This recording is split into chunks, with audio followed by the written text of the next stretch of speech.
नमस्कार। आज बात करेंगे मंगल मंगल दोष या मांगलिक कुंडली कब होती है। कब ये कहा जाता है कि आपकी कुंडली में मंगल दोष है या आप मांगलिक हैं। मांगलिक दोष को लेकर समाज में बहुत सारी भ्रांतियां हैं, मिसकंसेप्शंस हैं कि मंगल दोष या मांगलिक कुंडली जब होती है तो विवाह शादियों में बहुत सारी परेशानियां उत्पन्न होती हैं। तो आज इन्हीं भ्रांतियों को, मिसकंसेप्शंस को समझेंगे और दूर करेंगे।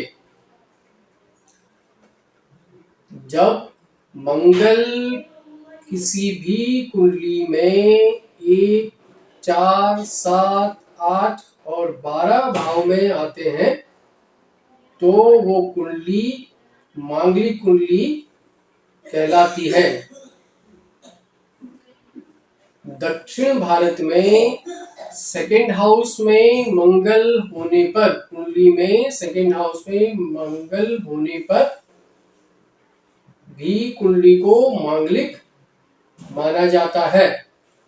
क्यों माना जाता है, इसकी चर्चा आखिरी में करेंगे।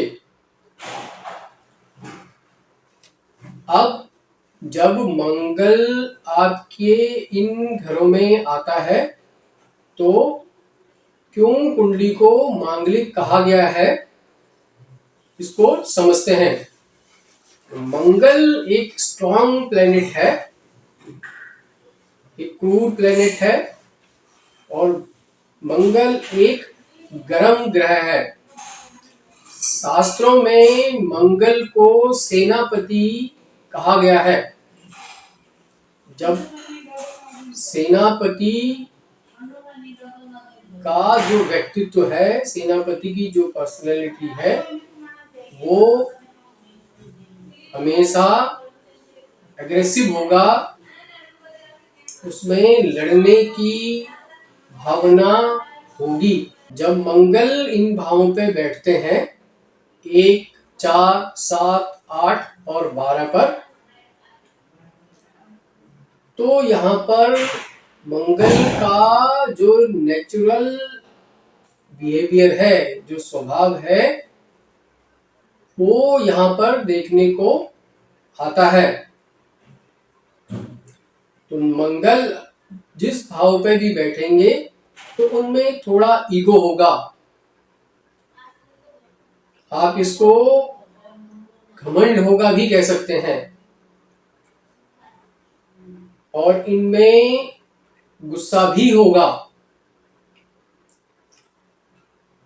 और जब मंगल 1, 4, 7, 8, 12 और 2 पर बैठते हैं तो कहीं ना कहीं किसी ना किसी तरीके से इसका कनेक्शन 7th हाउस, जो मैरिज का हाउस है, उससे हो जाता है।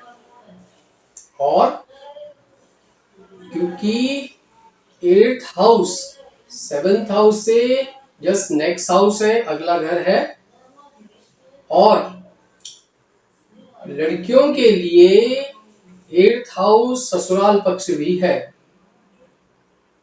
तो मंगल जिसे घोर मांगलिक कहा जाएगा, 7th और 8th हाउस को घोर मांगलिक कहा जाता है। तो अगर पहले भाव में मंगल आते हैं तो जो आपका अपना पर्सनैलिटी है, उसका घर है, तो यहाँ मंगल बैठेंगे तो जैसे बताया कि यहाँ पर इगोस्टिक होगा, ईगो होगा, उसको आप घमंड भी कह सकते हैं, एग्रेशन भी कह सकते हैं, क्योंकि मंगल का स्वभाव लड़ने वाला है, सेनापति है। तो ये वाला स्वभाव भी होगा। लोगों को आपसे कनेक्ट होने में, बात करने में थोड़ा समय लगेगा। उसी तरह मंगल जब 4th हाउस में आते हैं तो 4th हाउस बहुत सारी सुख सुविधाओं का घर है और ये घर चंद्रमा का भी घर है। तो जब मंगल यहाँ बैठते हैं तो बहुत से सुखों में कमी कर देते हैं। 7th हाउस मैरिज का हाउस है। तो जब 7th हाउस पे मंगल आते हैं तो यहाँ पर काउंटर पार्ट के साथ आर्गुमेंट होने का, लड़ाई झगड़ा होने की संभावना भी बनी रहती है।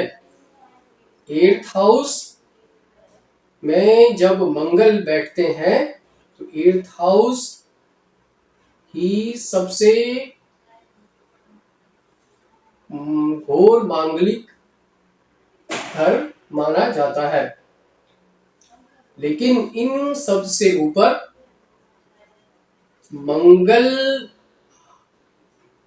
हर भाव में बैठकर हमेशा गलत ही नहीं करते या मैरिज में, शादी में दिक्कत नहीं करते। शादी में बाधा लाने के लिए, प्रॉब्लम लाने के लिए या सेपरेशन के लिए 7th हाउस में बृहस्पति या 2nd हाउस में सैटर्न शनि का होना भी सेपरेशन का कारण हो सकता है।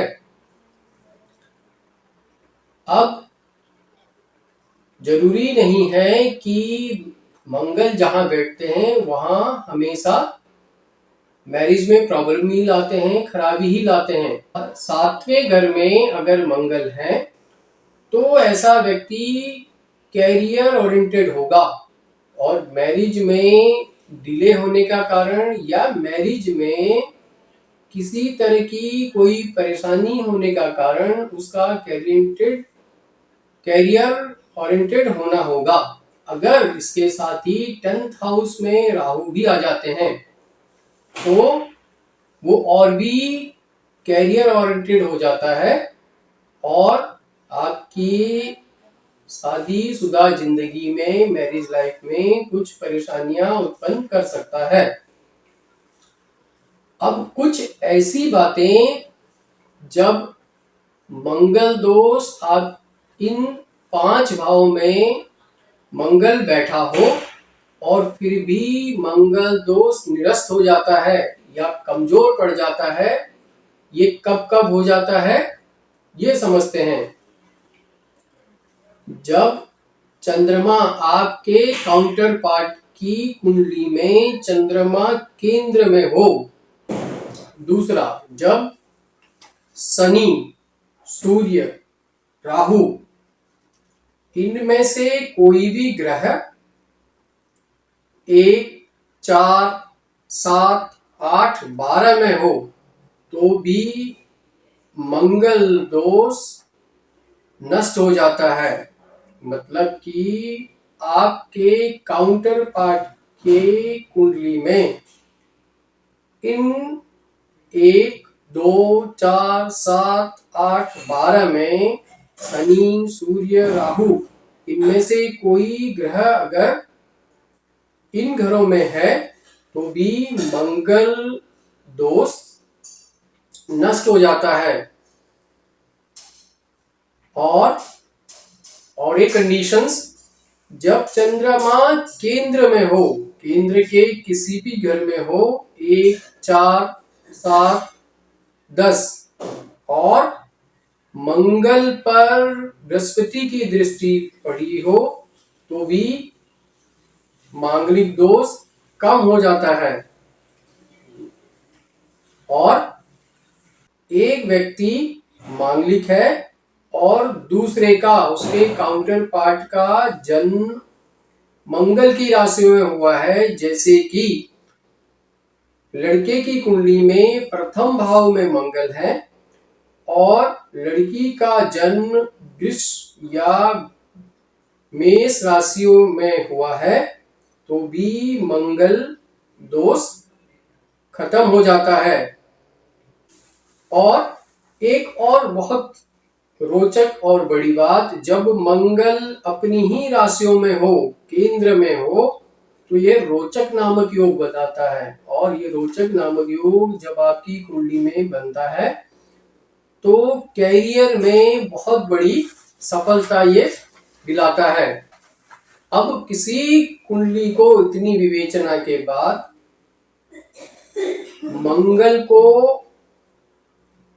मंगल जब इन घरों में आता है तो क्यों कुंडली को मांगलिक कहा गया है, इसे थोड़ा सा समझते हैं। जहां भी मंगल आता है या जो व्यक्ति भी मांगलिक होता है उसमें अहंकार, तेजी, गुस्सा, यानी कि वो अपने काउंटर पर, अपने स्पाउस पर अहंकार, गुस्सा, तेजी के साथ रिएक्ट करना चाहता है, क्योंकि मंगल सेनापति हैं। तो इसीलिए इस गुस्से को, तेजी को काउंटर पार्ट भी हैंडल कर पाए तो मांगलिक व्यक्ति की शादी, विवाह मांगलिक से कराई जाती है।